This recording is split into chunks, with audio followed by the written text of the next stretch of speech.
tiba waktunya pada saat ini kita akan mendengarkan firman Tuhan, dan sebelum kita membahas firman Tuhan, kita terlebih dahulu berdoa. Bapa di surga, terima kasih untuk kesempatan kali ini Engkau sudah berikan kepada kami untuk kembali lagi belajar akan firman-Mu. Dengan eksposisi kitab Yohanes Tuhan selama setahun ini, tibalah pada hari ini kami belajar dari Yohanes pasal 12 tentang kematian-Mu. Bapa di surga, biarlah Roh Kudus-Mu berbicara kepada kami semua masing-masing supaya kami bisa menangkap dan kami bisa menjadi pelaku atas firman yang kami dengar pada hari ini.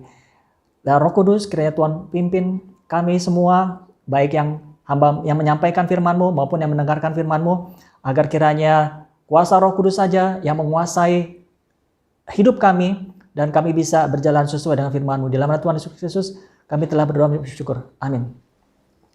Terima kasih Bapak Ibu Saudara sekalian. Eksposisi kitab Yohanes, Yohanes pasal 12 ayat yang ke-20 sampai ayatnya yang ke-36. Saya bacakan ayatnya yang ke-20 terlebih dahulu. Di antara mereka yang berangkat untuk beribadah pada hari raya itu, yaitu hari Paskah itu, festival Paskah selama 7 hari, terdapat beberapa orang Yunani. Nah, orang Yunani adalah orang-orang yang dikenal sebagai orang-orang najis. Pada waktu itu adalah orang-orang yang tidak mengenal Allah dan sebagainya. Lalu orang-orang itu pergi kepada Filipus yang berasal dari Betsaida di Galilea. Lalu berkata kepada mereka, "Tuan, kami ingin bertemu dengan Yesus." Mereka ingin ketemu dengan Tuhan Yesus. Filipus pergi memberitahukannya kepada Andreas dan mereka berdua kemudian menyampaikannya kepada Yesus. Tapi jawaban Yesus mungkin kelihatannya agak sedikit aneh atau tidak nyambung. Ini orang Yunani ceritanya mau ketemu dengan Tuhan Yesus. Mungkin mau ngobrol, mau say hello atau bagaimana ya. Mereka ingin ketemu dengan Tuhan Yesus. Lalu jawaban Yesus mungkin kelihatannya tidak nyambung. Yesus banyak bicara tentang kematian. Mereka meminta supaya mereka bisa ketemu dengan Tuhan Yesus, tapi jawaban Yesus adalah tentang salib. Kelihatannya tidak nyambung. Tetapi sebenarnya untuk zaman sekarang, justru ini adalah jawaban yang sangat luar biasa menurut saya. Jawaban yang sangat revolusioner, sangat mengagumkan buat saya. Karena kalau pertanyaan itu kita ajukan, Pak, bagaimana caranya kita bisa ketemu dengan Tuhan Yesus? Kalau pada waktu zaman Yesus, mungkin kita bisa bertemu langsung dengan Tuhan Yesus. Tetapi untuk zaman sekarang, bagaimana caranya kita bisa bertemu dengan Tuhan Yesus? Nah, Tuhan Yesus menjawabnya adalah disalib. Jadi kalau kita mau ketemu dengan Tuhan Yesus, singkatnya adalah, ya kita bisa ketemu dengan Tuhan Yesus disalib. Nah, Yesus bicara bahwa kalau kita mau bertemu dengan Dia jawab, pergilah kepada salib.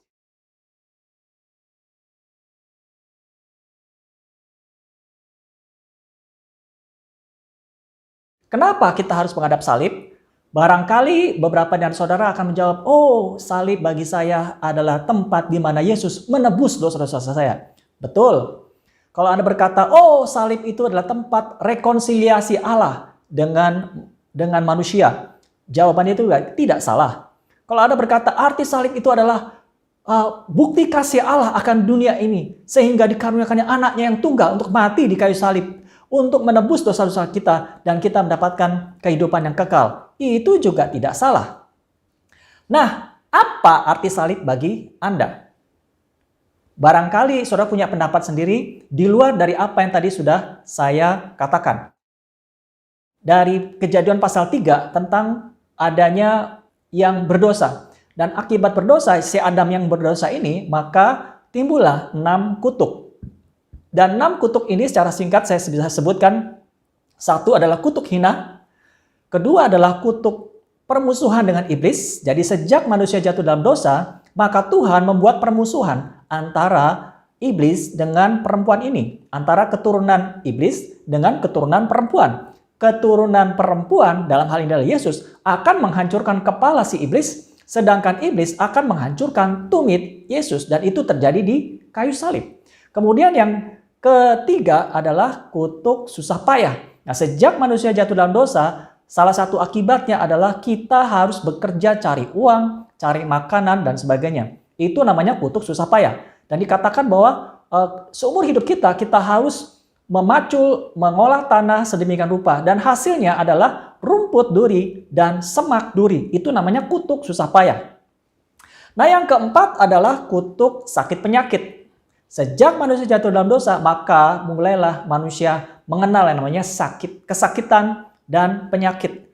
Lalu yang kelima adalah kutuk penjara. Sejak manusia jatuh dalam dosa dan diusir dari Taman Eden, maka Tuhan menyiapkan para pasukan malaikat yang memiliki pedang untuk menjaga Taman Eden itu supaya manusia tidak bisa masuk. Itu seperti kayak di penjara, bukan? Yang keenam, yang paling parah dan yang paling menakutkan adalah maut.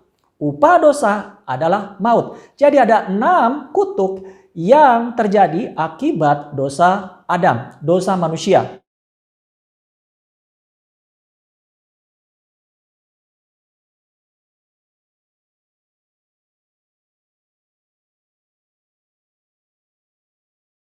Nah, Yesus datang sebagai manusia, kemudian mati di kayu salib, artinya adalah dia menebus kita dari kutuk tersebut. Saya akan bacakan dalam kitab Galatia pasal yang ketiga, ayatnya yang ke-13. Kristus telah menebus kita dari kutuk hukum Taurat dengan jalan menjadi kutuk. Karena kita, sebab ada tertulis, terkutuklah orang yang digantung pada kayu salib. Jadi Yesus harus datang sebagai manusia, punya daging dan punya darah. Kemudian dia mati di kayu salib untuk apa? Untuk menebus dosa manusia, untuk menebus manusia dari 6 kutuk ini akibat dosa. Jadi akibat dosa manusia maka muncullah 6 kutuk. Dan 6 kutuk ini kemudian ditanggung oleh Tuhan Yesus di kayu salib. Dan Tuhan Yesus mengalahkan 6 kutuk ini. Dan ini yang luar biasa. Tidak ada satu manusia pun yang bisa mengalahkan 6 kutuk ini selain Tuhan Yesus.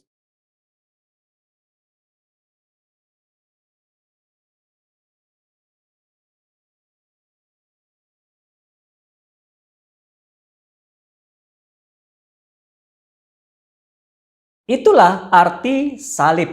Kalau itu arti salib bagi kita, bagi Anda, bagi saya, lalu sebenarnya apa sih arti salib bagi Tuhan Yesus sendiri?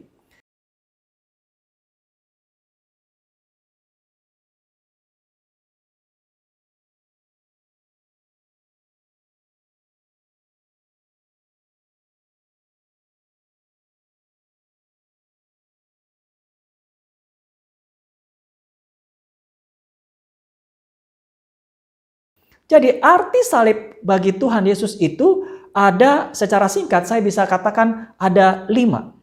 Nah, saya singkat menjadi cross. C-R-O-S-S. Inilah 5 arti salib bagi Tuhan Yesus sendiri. Arti salib yang pertama bagi Tuhan Yesus. Ayat 23 dikatakan telah tiba saatnya anak manusia dimuliakan. Salib bagi Tuhan Yesus yang pertama, crowned, dimuliakan, dimahkotai. Walaupun Yesus mati di kayu salib dalam keadaan hina, tetapi sesungguhnya bagi Tuhan Yesus itu adalah suatu kemuliaan. Itu adalah suatu mahkota. Dia mendapatkan mahkota. Secara fisik, ya dia mendapatkan punya mahkota, yaitu dimahkotai duri. Dan mahkota duri ini bicara tentang rumput duri atau semak duri yang sama dengan kutuk susah payah. Yesus memang secara fisik dimahkotai duri, tetapi sesungguhnya bagi Tuhan Yesus sendiri itu adalah lambang kemuliaan, crowned, dimuliakan.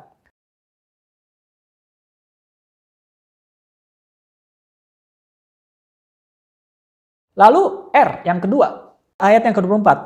Aku berkata kepadamu, sesungguhnya jikalau biji gandum tidak jatuh ke dalam tanah dan mati, ia tetap satu biji saja.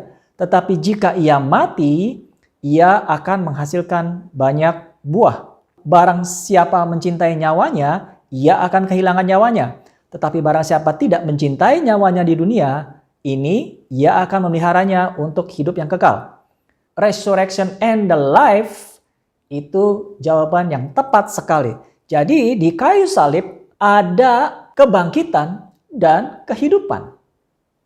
Nah, saudara, barangkali kalau cerita tentang Yesus bisa membangkitkan orang mati itu suatu hal yang sudah sering terjadi. Tetapi mungkin saudara tidak ngeh kalau ternyata pada waktu Yesus mati pun sebenarnya terjadi kebangkitan orang-orang kudus, orang-orang yang mati. Nah, saya bacakan dalam kitab Matius pasal yang ke-27, ayatnya yang ke-51. Dan lihatlah, tabir bait suci terbelah dua dari atas sampai ke bawah, dan terjadilah gempa bumi, dan bukit-bukit batu terbelah, dan kuburan-kuburan terbuka, dan banyak orang kudus yang telah meninggal bangkit. Jadi ketika Yesus mati di kayu salib pun sudah terjadi kebangkitan orang-orang kudus. Jadi itulah arti salib yang kedua bagi Tuhan Yesus, R.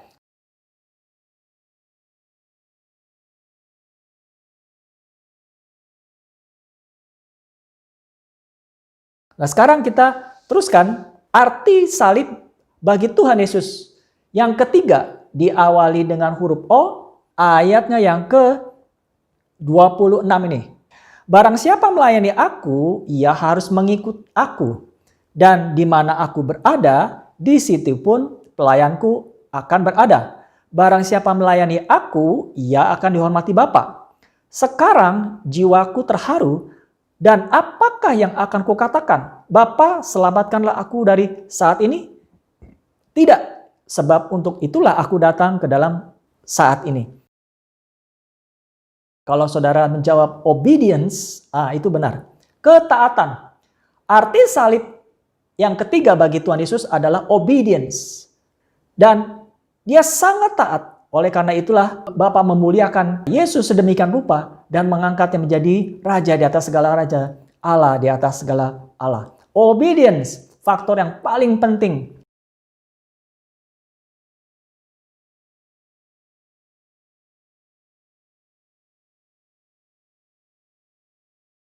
Kalau kita mau mencintai Tuhan, maka kita harus mentaati perintah-perintahnya. Dan Tuhan Yesus sudah lakukan itu di kayu salib. Dia mau mati di kayu salib untuk mentaati segala perintah Tuhan. Itu adalah alasan yang ketiga bagi Tuhan Yesus, atau arti yang ketiga bagi Tuhan Yesus tentang salib.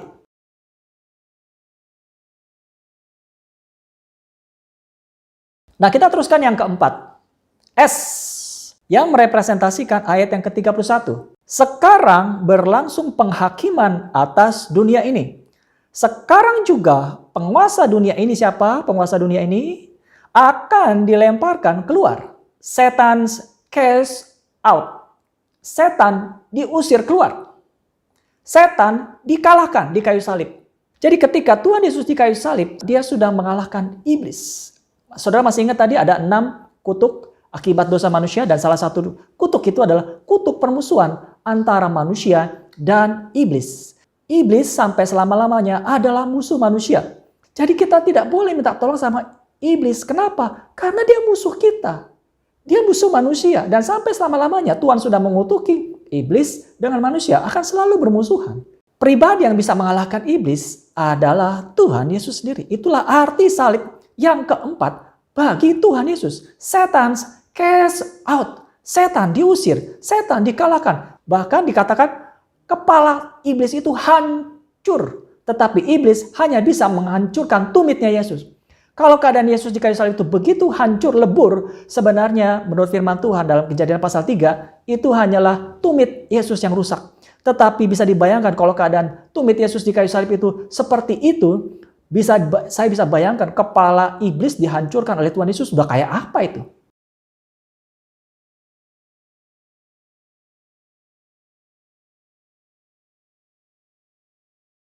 Dan ini yang terakhir, arti salib yang kelima, S, kata dalam bahasa Inggris yang merepresentasikan ayat yang ke-32. Dan aku, apabila aku ditinggikan dari bumi, ditinggikan berarti maknanya disalib ya. Jadi karena orang salib itu digantung. Jadi dikatakan apabila aku ditinggikan dari bumi, yang artinya sama dengan disalib, aku akan menarik semua orang datang kepadaku. Dalam bahasa Inggris sosialit, atau dalam bahasa Indonesianya adalah sosialita. Mungkin Anda ketawa, loh kok arti salib yang terakhir adalah sosialita? Ini ngaco nggak? Enggak, saudara. Apa sih arti sosialita? Sosialita itu artinya adalah tindakan dari orang-orang yang berkasta tinggi, bisa dia seorang prince atau princess, seorang pengusaha hebat, orang terkenal, artis dan segala lain. Pokoknya orang-orang dari kasta yang tinggi, dari orang-orang yang hebat, Dan kegiatan sosialnya itu selalu menjadi perhatian banyak orang.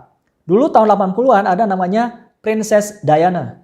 Dan setiap kali dia berkegiatan sosial, entah pergi kemana, entah melakukan apa, itu selalu menarik perhatian orang untuk mengikuti kegiatan si Putri Diana. Nah, demikian juga dengan Yesus. Dia dari kasta yang tertinggi. Dia banyak berbuat mukjizat dan sebagainya, termasuk kegiatan-kegiatan sosial yang menarik perhatian banyak orang. Banyak orang datang dan tertarik untuk kepada Kristus dan mendengarkan ajaran-ajarannya. Nah, saudara, Yesus berkata, jikalau ia ditinggikan kelak, aku akan menarik semua orang datang kepadaku. Bukankah dia akan seperti sosialita? Ketika Yesus disalibkan, maka akan banyak orang datang kepada dia. Nah, inilah jawaban atas pertanyaan dari orang-orang Yunani yang ingin bertemu dengan Tuhan Yesus. Dan Yesus menjawabnya, disaliblah engkau bisa bertemu dengan aku.